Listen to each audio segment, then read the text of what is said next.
नवरात्र उत्सवाच्या निमित्ताने तुम्ही याही वर्षी तुमच्या दुर्गा मंडळात काहीतरी नवीन आणि आगळा वेगळा कार्यक्रम शोधताय, तर मग आम्ही तुमच्यासाठी घेऊन आलोय नवरात्र उत्सवानिमित्त धमाल मनोरंजक कार्यक्रम. महिलांसाठी खास त्यांच्या आवडीचा game show, new home minister खेळ पैठणीचा.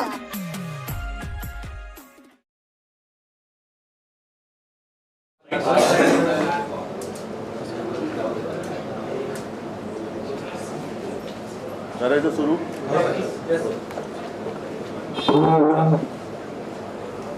तुम्ही आत्ता जो प्रश्न विचारला, नवीन विषय आहे का? विषय तर रोज नवीन नवीन आहेत, मात्र काही विषय हे खूप वर्षांपासून जसेच्या तसे आहेत. मी गेले काही दिवस कुठे माझी काही प्रतिक्रिया दिलेली नव्हती, कारण गणपती उत्सव होता, त्याच्यानंतर आता आपला दसरा मेळावा होणार. साहजिकच आहे, दसरा मेळाव्यात मला जे बोलायचं ते मी विस्ताराने बोलणारच आहे. आज मात्र मी जरा अस्वस्थ आहे, उद्विग्न आहे. तो एवढ्यासाठी, सध्या आरोग्य यंत्रणेचे जे काय 3:13 वाजलेले आहेत, 12 वाजलेले आहेत, ते बघितल्यानंतर खरोखर संताप येतो. कारण महाराष्ट्रामध्ये जेव्हा जगभरामध्ये कोरोनाचं संकट होतं, तेव्हा महाराष्ट्रामध्ये महाविकास आघाडीचं सरकार होतं, मी मुख्यमंत्री होतो. आज मी मुख्यमंत्री नाही आहे, सरकार महाविकास आघाडीचं नाही आहे. महाराष्ट्र तोच आहे, आरोग्य यंत्रणा तीच आहे. पण ज्या आरोग्य यंत्रणेने एक जग व्यापून टाकलेलं संकट, त्या संकटाचा सामना केला, यशस्वीपणाने केला, त्याच महाराष्ट्राची दुर्दशा हे सरकार बदलल्यानंतर चव्हाट्यावरती आलेली आहे. करोनाच्या काळामध्ये मग मुंबई मॉडेल असेल, महाराष्ट्र असेल, याच यंत्रणेने हेच डॉक्टर होते, डीन होते, परिचारिका त्याच होत्या, वॉर्ड बॉय तेच होते. यांनी जीवाची बाजी लावून रुग्णांची सेवा केली आणि करोनावरती इलाज नसताना सुद्धा जी काही औषधं वापरली जात होती, ती औषधं अगदी महाराष्ट्रातल्या कानाकोपऱ्यात, दुर्गम भागामध्ये सुद्धा पोचवण्याचं काम या यंत्रणेने केलं होतं. माझ्या माहितीप्रमाणे कदाचित महाराष्ट्र हा पहिला किंवा एकमेव असा प्रदेश आहे, राज्य आहे की दुर्गम भागात ड्रोननी सुद्धा औषधं पुरवठा केला गेला होता. ड्रोननी सुद्धा औषधं पुरवली होती. मी स्वतः नंदुरबारच्या एका टोकाच्या लसीकरण केंद्राला भेट दिली होती. तिथे सुद्धा लसीकरण झालं होतं. कुठेही औषधांचा तुटवडा नव्हता, लसीचा तुटवडा नव्हता, डॉक्टर व्यवस्थित होते. अगदी काही डॉक्टर्स आणि रुग्ण म्हणजे परिचारिका असतील किंवा वॉर्ड बॉयसुद्धा, यांचासुद्धा त्याच्यामध्ये मृत्यू झाला. पण ते कुठेही मागे हटले नाहीत, योद्ध्यासारखे लढले आणि त्या योद्ध्यांना आज बदनाम केलं जाते. गेले काही दिवस ठाण्याचं रुग्णालय असेल, कळव्याचं असेल, छत्रपती संभाजीनगरचं रुग्णालय आहे, नागपूरचं आहे, अगदी नांदेडचं आहे, अजूनही काही ठिकाणच्या बातम्या येतातच आहेत. जबाबदार कोण? आणि मी आज जो म्हटलं की मला संताप एवढ्याच गोष्टीचा आलेला आहे, याच गोष्टीचा आलेला आहे. एक तर जबाबदारी कोणी घेत नाही आहे. ज्या वेळेला हे संकट महाराष्ट्रावरती आल्यानंतर मुख्यमंत्री कुठे आहेत? मी ज्या सरकारला 1 फूल 2 हाफ म्हणतो, ते 1 फूल 2 हाफ कुठे आहेत? त्यातलं 1 फूल आणि 1 हाफ तर दिल्लीत आहेत, दुसरा हाफ कुठे आहेत कल्पना नाही मला. पण इकडे हॉस्पिटलमध्ये बळी जात असताना महाराष्ट्राचे मुख्यमंत्री हे दिल्लीमध्ये बसलेले आहेत. नक्षलवाद्यांचा सामना कसा करायचा? जरूर ते एक संकट आहे, पण रुग्णालयामध्ये जेवढे आज बळी गेलेले आहेत, तेवढे काही वर्षांमध्ये नक्षलवाद्यांच्या हमल्यामध्ये बळी गेलेले नाहीत. मुख्यमंत्र्यांचं आणि दुसऱ्या हाफ उपमुख्यमंत्र्यांचं कर्तव्य होतं की या ठिकाणी जाऊन तुम्ही नेमकं काय आहे हे कारण शोधलं पाहिजे. नांदेडच्या डीनवरती सर्वोच्च मनुष्यवधाचा गुन्हा दाखल केलेला आहे. ठीक आहे, जो कोणी गुन्हेगार असेल, जर गुन्हेगार असेल तर जरूर त्याला शिक्षा द्या. पण नेमकं नांदेडच्याच डीनवरती सर्वोच्च मनुष्यवधाचा गुन्हा का दाखल केला गेला? कळव्याच्या रुग्णालयामध्ये सुद्धा बळी गेलेत, छत्रपती संभाजीनगरमध्ये सुद्धा बळी गेलेत, नागपूर सुद्धा त्या नागपूरमध्ये सुद्धा बळी गेलेत.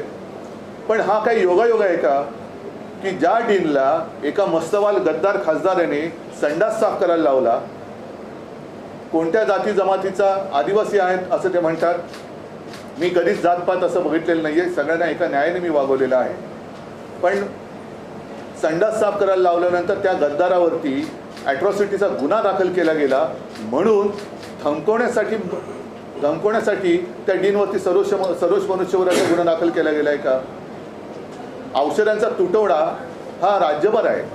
या 2-3 बातम्या आहेत की मंत्री म्हणत आहेत की औषधं मुबलक आहेत, पण प्रत्यक्षात खडखडाट आहे. ह्या बातम्याच मी मुद्दा म्हणून तुमच्याच माध्यमातून आलेल्या बातम्या आहेत, मग त्या इलेक्ट्रॉनिक मीडिया असेल किंवा प्रिंट मीडिया असेल, त्या तुम्हीच छापलेल्या आणि तुम्हीच दिलेल्या बातम्या आहेत. मग हे नेमके मंत्री कोण आहेत?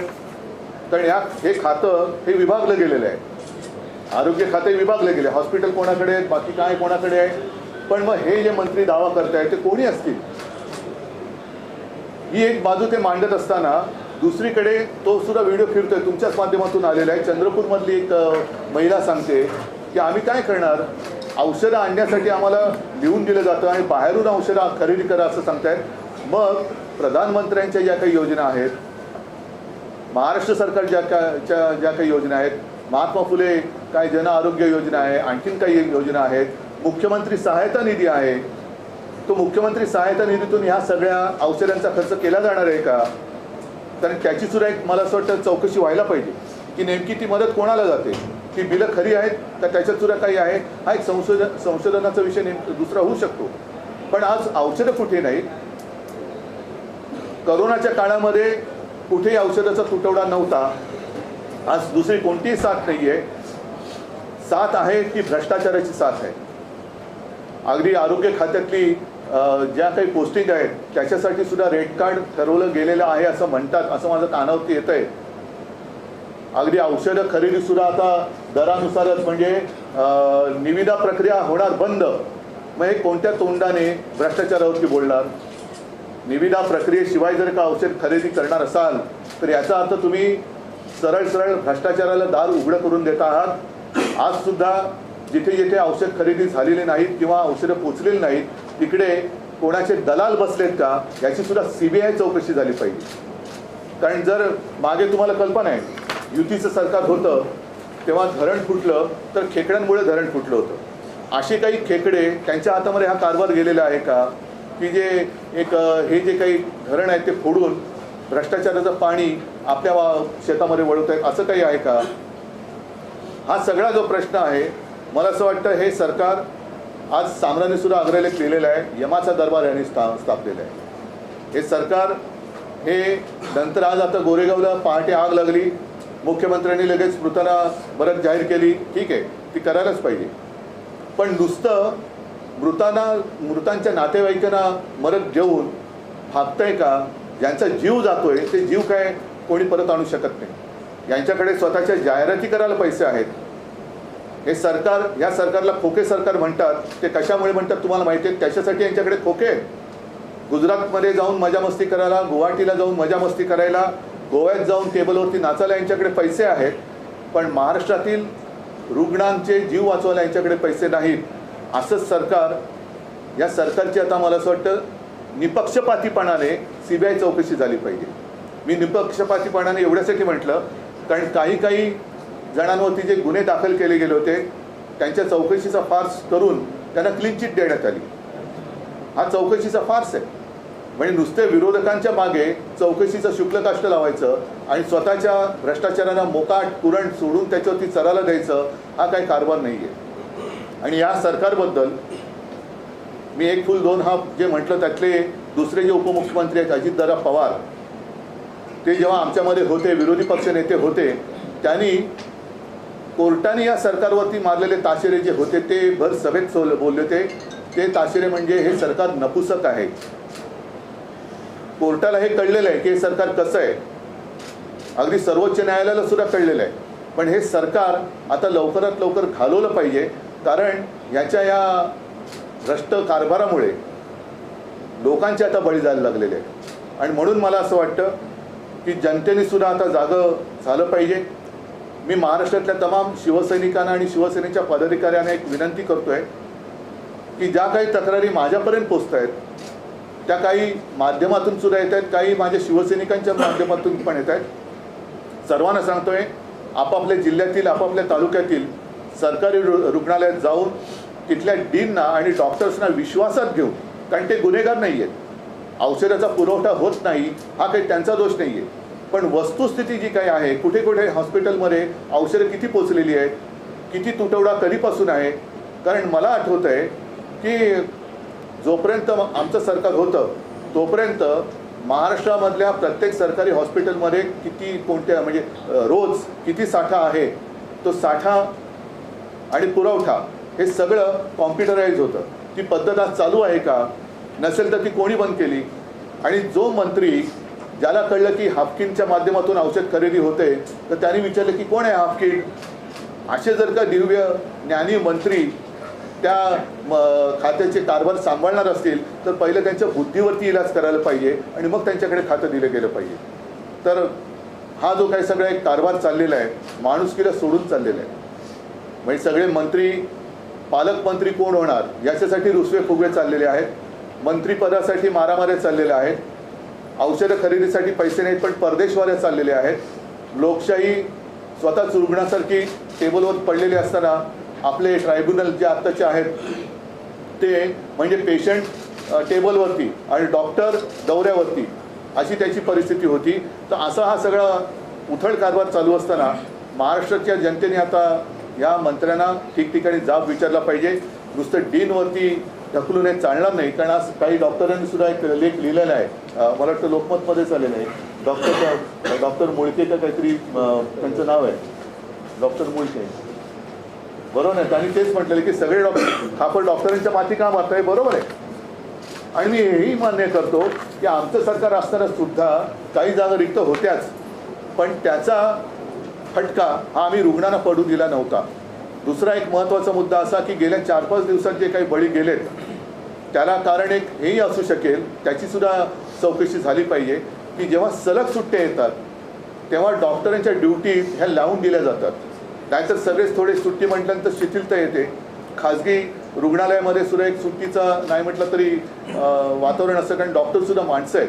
पण त्यावेळेला यंत्रणा म्हणून जी काही असते ती यंत्रणा तिथे दिसते, प्रशासने तिथे दिसतं की ह्या सुट्टीच्या दिवसामध्ये थोडंसं ड्युटी अरेंज करून त्यांना ती द्यायचं की जेणेकरून रुग्ण आल्यानंतर किती कोणत्याही आजाराचा असला तरी त्या ह्याचा एक तरी डॉक्टर तिकडे हजर पाहिजे. तर ह्या ड्युटीज लावल्या गेल्या होत्या का? औषधं नसतील तर औषधं कशामुळे नाही आहेत? आणि आता विना निविदा जर का औषध खरेदी होणार असेल तर हे भ्रष्टाचाराला उघड उघड आमंत्रण आहे. आणि मग हे भ्रष्टाचाराविरुद्ध लढणाऱ्या पंतप्रधानांना सुद्धा मान्य आहे का? हाच माझा एक प्रश्न आहे. या विषयावर हिअरिंग होत होती आता हायकोर्टमध्ये. सरकारच्या वकिलांचं असं म्हणणं आहे की गावाचे जे रुग्णालय आहेत त्यात पेशंट एकदम सिरियस झाल्यानंतर ऍडमिट होतात म्हणून मृत्यू पडते. हे आता नवीन काय पद्धत आली का? आतापर्यंत काय असे रुग्ण येत नव्हते हॉस्पिटलमध्ये? हा म्हणजे अत्यंत नालायकपणा आहे, निर्गुणपणा आहे. पेशंट सिरियस झाल्यावरती आलं तरी तो औषधाविना का जातोय? मग तुमच्याच माध्यमातून जे काही दिसतंय, आज मी म्हटलं ना चंद्रपूर, त्यांना लिहून दिलं जातं, औषधाच्या लिस्ट दिलं जातं, हे औषध बाहेर जाऊन खरेदी करा.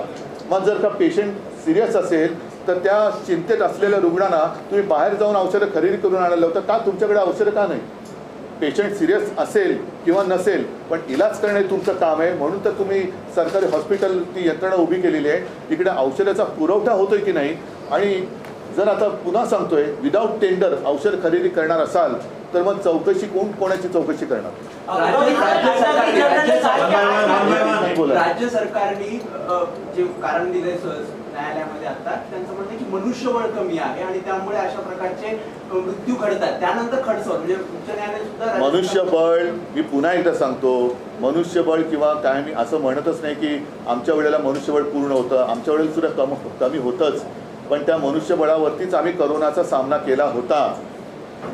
त्याच मनुष्यबळावरती तेच डॉक्टर होते, हीच यंत्रणा होती. पण त्याच्यात रुग्णांची संख्या खूप होती, औषधं म्हणजे इलाज नव्हता.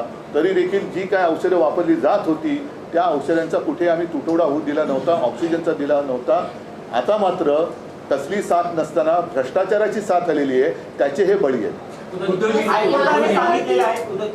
हाईकोर्टाने सांगितलेलं की जर याच्या पुढे मनुष्यबल की कमी की वजह से या फिर मैन पावर या दवाई की कमी की वजह से कोई भी मौत होती तो उसे हम बर्दाश्त नहीं करेंगे. नांदेड होते नाही, पण त्याच्यावरती काय होते, मी पूर्ण कोर्टाचा आदर करून बोलतोय की कोर्टाने कुठेतरी यांना धडा शिकवला पाहिजे.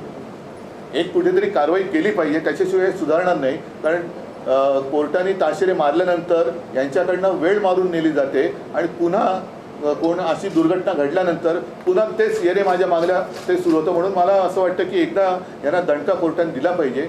विशेष म्हणजे सर्वोच्च न्यायालयाने सुद्धा आता लोकशाहीचा जास्त अंत न पाहता निर्णय दिला पाहिजे. सर, जून महिन्यामध्ये मेडिकल कॉलेजेसमधल्या सर्व जवळपास 400 डॉक्टरांच्या घाऊक बदल्या मोठ्या प्रमाणात झाल्या होत्या आणि त्यामुळं भाऊक की भाऊक घाऊक मोठ्या प्रमाणात नाही म्हणून म्हटलं भाऊक म्हणजे भावना नाही.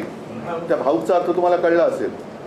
धक्काबडकी बदल्या अशा झाल्या होत्या आणि त्याचे जवळपास नाही आता सध्या डॉक्टर्स अद्यापर्यंत आता जे पोस्टिंग चाललेलं आहे हे मी आरोप करत नाहीये, ही कुजबूज आहे. आताची जी पोस्टिंग आहे त्याचं रेट कार्ड ठरवलं गेलं असं माझ्या कानावर आलं. उद्धवजी, तुम्ही विद्यमान सरकारच्या आरोग्य व्यवस्थेवर म्हणजे त्यांच्या माध्यमातून जी आरोग्य व्यवस्था सुरू आहे त्यावर चिंता व्यक्त करत आहात, पण विद्यमान सरकार तुमच्या नेतृत्वाखाली झालेल्या प्रकारांकडे बोट दाखवत आहे. नाही, ते जाऊ द्या. कोविड काळात असे झालेला भ्रष्टाचार असेल, म्हणूनच माझं म्हणणं आहे अभावी ना, झालेले मृत्यू असतील, हा तुमचा प्रश्न नवजात बालकांचा झालेला हा मृत्यू असेल विदर्भातल्या एका हॉस्पिटलमध्ये, या गोष्टींकडे तुमचे हा तुमचा प्रश्न त्यांच्या वतीने अगदी योग्य आहे. हा तुम्ही त्यांच्या वतीने विचारलेला प्रश्न मला अगदी योग्य आहे. पण तरी देखील मी अभिमानाने सांगेन की त्यावेळेला करोना काळामध्ये महाराष्ट्र सरकारने केलेलं काम हे सर्वोत्तम आहे म्हणून जागतिक दर्जावरती गौरव त्याचा झाला होता. आणि त्याच काळामध्ये राज्यातल्या सर्वोत्तम मुख्यमंत्र्यांमध्ये माझं नाव येत होतं. हे माझं कौतुक नव्हतं, तर या यंत्रणेचं कौतुक होतं. त्याच्यामुळे नुसती बोटं दाखवून चालणार नाही आहे. आत्ता जे काय यांचं खोटं सगळं पडलेलं आहे त्याच्यावरती बोला. आज तर कुठेही साथ नाही आहे. मनुष्यबळ हेच होतं, डॉक्टर हेच होते.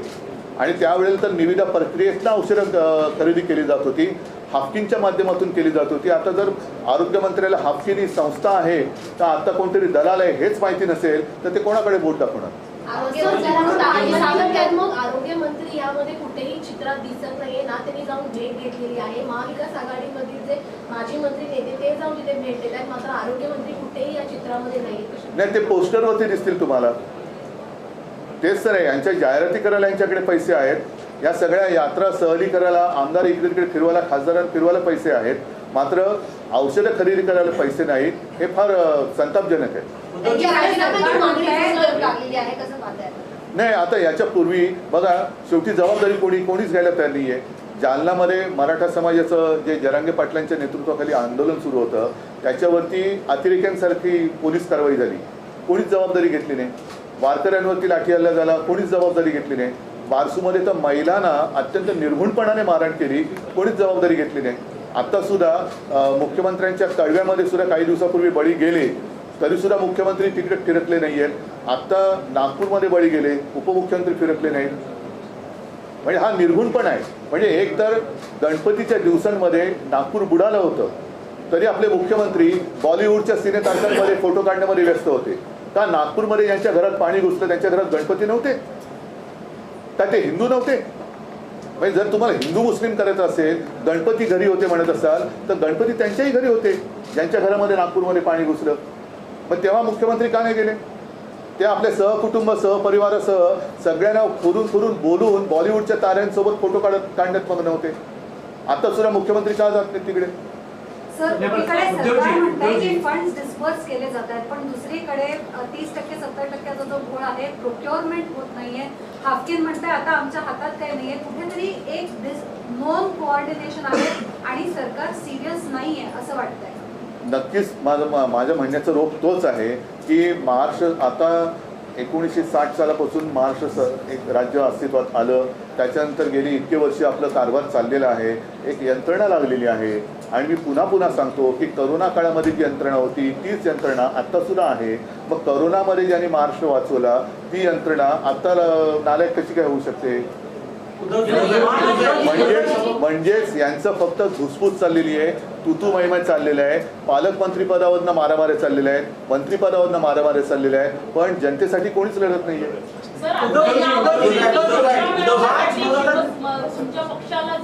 त्याच्यावरती मी नंतर बोलेन आणि दसरा मेळाव्यात मला जे बोलायचं ते मी बोलेन. मृत्यू झालेले त्या ठिकाणी तुम्ही प्रत्यक्ष जाऊन काही माहिती घेणार का किंवा पाहणी करणार? काय जाऊन पाहणी करू? हे जर असंच दिसत असेल तर पाहणी तरी काय करायची, गेलेल्या माणसांबद्दल जाऊन सांत्वन तर करायला पाहिजे, हा भाग वेगळा. पण माझं म्हणणं तेच आहे की आज तुम्ही कोणीच नाही आहे, मी मुख्यमंत्री नाही आहे. आणि जसं तुम्ही प्रश्न विचारला, माझा पक्षही चोरलाय, चिन्हही चोरलंय, पण ज्यांनी चोरलंय ती चोर मंडळी इकडे काय नाही जात. काम त्यांचं आहे, कर्तव्य त्यांचं आहे. आणि हे सुद्धा जर आम्ही करायचं असेल तर मग हे कशाला पाहिजेत, आमचं सरकार पाडलंच कशाला, आम्ही तर करत होतोच होता. मग आता हे जात का नाही, चोर कंपनी जात का नाही तिकडे. मार्च 2023 मध्ये एक बॉडी बनवण्यात आली, पण 6 महिने झाले आहेत, अजूनही मेंबर. आणखी एक गोष्ट मला सांगा, करोनाच्या काळामध्ये आमच्या सरकारने एक टास्क फोर्स निर्माण केला होता. आता करोनाची साथ गेल्यानंतर साहजिकच आहे, फक्त एकच आहे, दुर्दैवाने माझं सरकार गद्दारी करून यांनी पाडलं. त्याच्यामुळे मला टास्क फोर्सचं तसं काही नीट आभार मानता आले नाहीत, कारण ही सुद्धा तज्ज्ञ लोक होती आहेत. आता तो टास्क फोर्समध्ये रद्द केला गेला आणि नवीन टास्क फोर्स नेमला.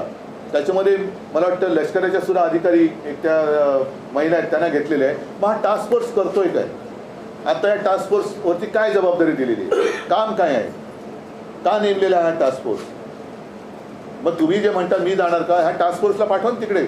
टास्क फोर्सने जावं सगळ्या हॉस्पिटलमध्ये, राज्याचा दौरा करावा आणि विचारपूस करावी औषधं आहेत की नाही. नेमकं तुम्ही आता म्हणताय की रुग्ण सिरियस होऊन तिकडे येत आहेत, तर जनजागृती करा.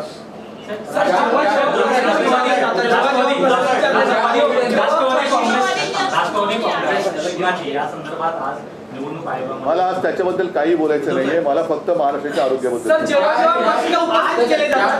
त्याला उत्तर न देता प्रतिमा मलिन करण्याचा प्रयत्न केला जातो असं मला वाटतंय का.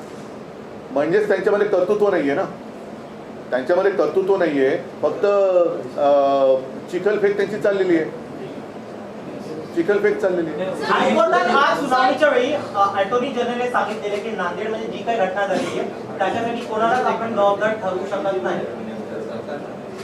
पण म्हणजे काय, म्हणजे काय, मॅनपॉवर बद्दल सांगत नाहीये किंवा. हो, पण त्या डीनवरती सदोष मनुष्यवधाचा गुन्हा दाखल झाला असं मी वाचलं. आणि म्हणून तर मी तुम्हाला बोलवलं की जर त्यांच्यावरती त्यांना संडास साफ करायला लावला आणि म्हणून त्या गद्दारावरती जर काय अॅट्रॉसिटी झाली म्हणून यांच्यावरती सदोष मनुष्यवधाचा गुन्हा दाखल होणार असेल तर मग बाकी ठिकाणी का नाही होते.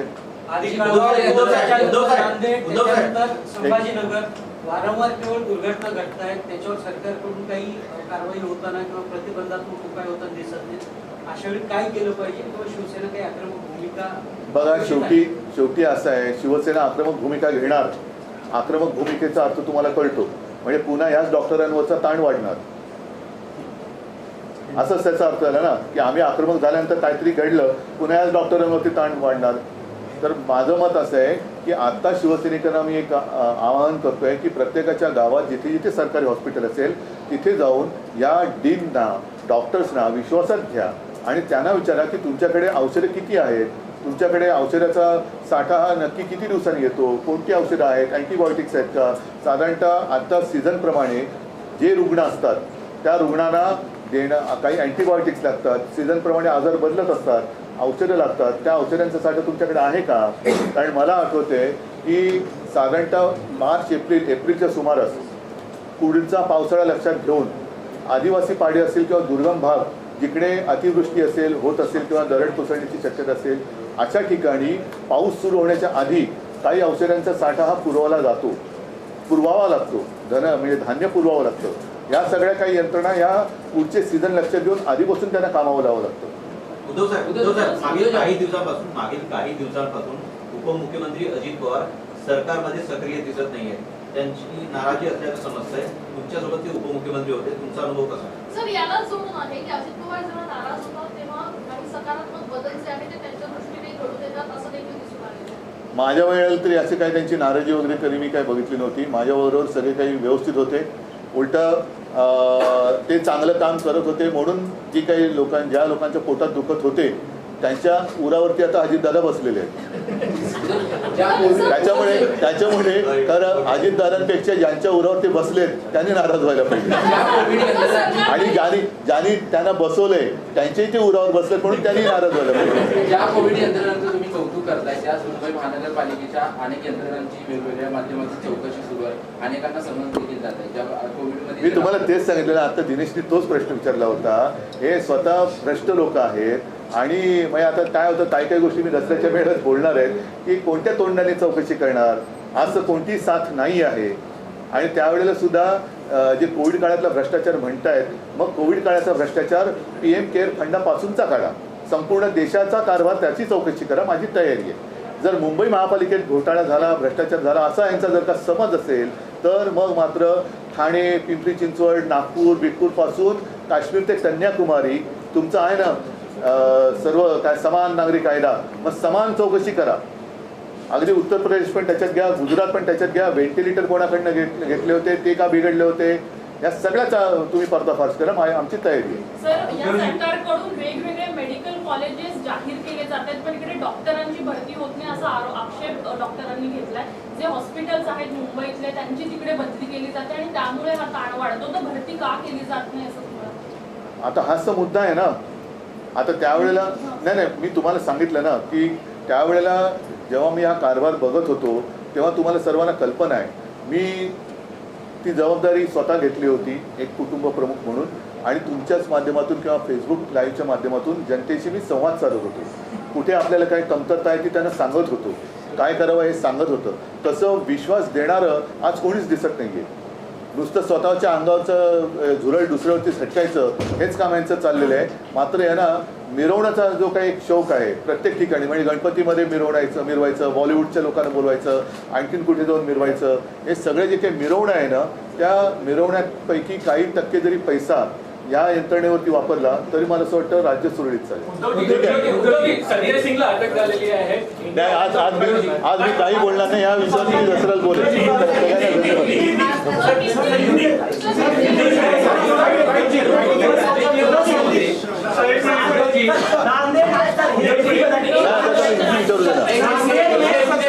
मरीज लगातार मर रहे हैं, सरकार कह रही है दवाई कमी, लेकिन जमीन की हकीकत अलग है. सिर्फ नांदेड़ ही नहीं, कुछ दिन पहले मुंबई के नज़दीक थाना, जहाँ से मुख्यमंत्री उनके यहाँ जो हॉस्पिटल है कड़वा, छत्रपति शिवाजी महाराज हॉस्पिटल, फिर राजश्री छत्रपति शाहू महाराज शासकीय वैद्यकीय कोल्हापुर, डॉक्टर शंकरराव चव्हाण हॉस्पिटल नांदेड़, घाटी रुग्णालय छत्रपति संभाजीनगर, मेयो रुग्णालय नागपुर, सभी जगह पर ये दुर्घटना हुई है. और मैं तो यही कहता हूँ, जो भी सिस्टम है, यंत्रणा, वो वही है जिसने कोरोना के समय में काम किया था, अच्छा काम किया था, और उसके नतीजे आप सबको पता है. उस वक्त मैं चीफ मिनिस्टर था और कई बार देश में एक अच्छा मुख्यमंत्री, उसमें मेरा नाम आया था. वो गौरव मेरा नहीं था, इन लोगों का था. यही डॉक्टर्स है, यही नर्सेस है, यही सब वार्ड बॉयज़ है. उस वक्त कोरोना के लिए कोई इलाज नहीं था, लेकिन जो भी दवाइयाँ यूज़ कर रहे थे उनकी कभी भी हमने कमी नहीं होने दी थी. आज अचानक ऐसे क्या हो गया, कौन सी ऐसी बीमारी है, कौन सी ऐसी महामारी आई है कि लगातार लोग मर रहे हैं और कोई कुछ नहीं बोल रहा है, कोई कुछ नहीं बोल रहा है. किसकी जिम्मेदारी है? कहाँ है हेल्थ मिनिस्टर? कहाँ है? दो हेल्थ मिनिस्टर है, एक चीफ मिनिस्टर और दो, जिससे मैं एक फुल दो हाफ कहता हूँ. कहाँ गए वो लोग? मुख्यमंत्री भी नहीं है, दोनों उप मुख्यमंत्री नहीं है. मुझे जानकारी मिली कि मुख्यमंत्री और फडणवीस साहब तो दिल्ली में बैठे हैं, वहाँ नक्सल के बारे में, उनके बारे में कुछ मीटिंग चल रही है. ठीक है, मैं मानता हूँ वो भी विषय महत्वपूर्ण है, लेकिन जितने सारे लोग मर गए, दुर्भाग्य की बात है, नक्सलियों के हमलों से ज़्यादा लोग सरकार के अस्पताल में मर रहे हैं, तो प्राथमिकता किससे देनी चाहिए? डॉक्टर को बलि का बकरा बनाया, डॉक्टर, हाँ वही मैं बोलता हूँ ना. तो प्राथमिकता किसे मिलनी चाहिए? मुख्यमंत्री वहाँ जाने चाहिए, उप मुख्यमंत्री वहाँ जाने चाहिए. नागपुर में होने के बावजूद जहाँ से देवेंद्र फडणवीस जी आते हैं, उनके लिए मैंने एक शब्द का इस्तेमाल किया था, तो बहुत ही मिर्ची लगेगी उनको. लेकिन आज वो क्या कहेंगे अपने आप को? नागपुर में हादसा होने के बाद भी देवेंद्र फडणवीस वहाँ नहीं जा रहे हैं. अजित पवार साहब तो पता नहीं उनकी नाराज़गी दूर हुई या नहीं हुई. और दूसरे हमारे जो मुख्यमंत्री, जिसे इलीगल बेकायदा सरकार चलवणारे मुख्यमंत्री हैं, उनकी तो कोई जिम्मेदारी नहीं है. और सबसे दुख से भी ज़्यादा मैं कहता हूँ कि गुस्से की बात यह है कि नांदेड़ की जो डीन है, उनको एक हमारे गद्दार सांसद है, उन्होंने शौचालय संडास साफ करायला लावलेला, और उसके लिए उनके ऊपर एट्रोसिटी की केस हो गई. और उसका नतीजा ये हुआ कि उनको अभी उनके ऊपर केस दाखिल कर दी गई, सदोष मनुष्यवधाचा गुना। अगर उनका गुना है तो कड़वा में किसका गुना है, नागपुर में किसका है, छत्रपति संभाजीनगर में किसका है, जहाँ भी ऐसे सारे मृत्यु हो रहे हैं वहाँ कौन गुनहगार है? असलियत तो यही है कि खुलेआम भ्रष्टाचार चल रहा है। अब तो जो न्यूज़ आई है विदाउट टेंडर वो दवाइयाँ खरीदने जा रहे हैं। मंत्री तो कहते हैं कि हर जगह अभी दवाइयाँ है, दवाइयों की कमी नहीं है, लेकिन सच्चाई यही है जिसकी असलियत जो है आपके माध्यम से सब पूरी दुनिया देख रही है। चंद्रपुर हो या कहीं भी हो, कोई पेशेंट जाता है तो उनको वहाँ दवाइयाँ नहीं मिलती, उनको प्रिस्क्रिप्शन दिया जाता है और बाहर से जाकर खरीद करके लाओ। तो बोलते फिर जो कुठली आपली ती महात्मा ज्योतिबा फुले जन आरोग्य योजना है और प्रधानमंत्रियों की, फिर वो योजना गई कहाँ? तो ये सारा मामला देखने के बाद इनके पास कोई संवेदना नहीं रही है और इनको कोई भी सरकार चलाने का अधिकार नहीं है। सारे लोगों ने, एक तो मैं कहता हूँ सरकार ने इस्तीफा देना चाहिए, अगर नहीं तो दोनों जो आरोग्य मंत्री उन्होंने इस्तीफा देना चाहिए। हाईकोर्ट से फटकार और ये जो सब कुछ हुआ है तो उसकी सीबीआई जांच होनी चाहिए। हाईकोर्ट का फटकार लगा, आपको लगता है कुछ बदलाव आया? क्योंकि कोर्ट में उनकी निजी कोर्ट ने फैसला देना चाहिए। कोर्ट तो हमेशा उनको फटके देती रहती है, फटक्यावरती फटका सरकार देते, कोर्ट देते, पण सरकार एवढं निगरगट्ट झालेलं आहे, उनको कुछ पडी नाही है, कुछ पडी नाही है उनको। उद्धवजी, एक राजकीय विषय होता की पहाटेच्या शपथविधीचं कवित्व अजूनही सुरू आहे। रोज नवे धक्कादायक खुलासे होत असतात। फडणवीसांनी आता नवा घटस्फोट केलाय की राष्ट्रपती मला या सगळ्या विषयावरती दोन्ही बाजूला पवार डील करतो। मी या विषयावरती दसऱ्याच्या मेळाव्यात जरूर बोलेन, पण आजचा विषय जो आहे तो फार गंभीर आहे। कारण हे राजकीय विषय आहेत, पण मी राजकारण करताना माणुसकी कधी सोडणार नाही। त्याच्यामुळे माझ्या राज्यातली माणसं जर औषधाशिवाय तडफडून मरत असतील तर मी त्याच्यात राजकारण करू इच्छित नाही। पण ह्याच्यात जे खरे गुन्हेगार आहेत त्या गुन्हेगारांना सजा झालीच पाहिजे। आणि मंत्री असोत किंवा कोणी असो, त्यांचं जे काही दुर्लक्ष आहे, एक तर त्यांना त्याच्यात ज्ञान आहे की नाही हा एक महत्त्वाचा विषय आहे। आणि म्हणून मी म्हटलं की सरकारच्या एवढ्या ज्या योजना आहेत त्या योजना गेल्या कुठे? मग हा जो काय खर्च जनतेला करायला लावतात तो खर्च मुख्यमंत्री सहायता निधीतून होणार आहे का? महात्मा फुले जन आरोग्य सेवेतनं होणार आहे का? प्रधानमंत्री काय योजना असेल त्याच्यातनं होणार आहे का? PM केअर फंडातून होणार आहे का? कोणाला प्रश्न विचारायचे कोणी? कारण प्रश्न ज्यांनी विचारला त्यांच्या मागे तुम्ही चौकशीचा शुल्क कष्ट लावता। जर ह्यांचा भ्रष्टाचार दाखवला तर हे उलटी बोटं दाखवतात, जिथे भ्रष्टाचारच नाही आहे तिकडे बोटं दाखवून हे सुटू शकत नाही। कारण शेवटी कोणी किती काही म्हटलं तरी अनुभव हा सगळ्यात मोठा गुरु असतो आणि तो अनुभव या सरकारचा ही जनता घेते आहे। ही जनता यांना न्यायालयाचे फटकारे बाजूला, पण ही जनताच यांना निवडणुकीत फटका दिल्याशिवाय राहणार नाही।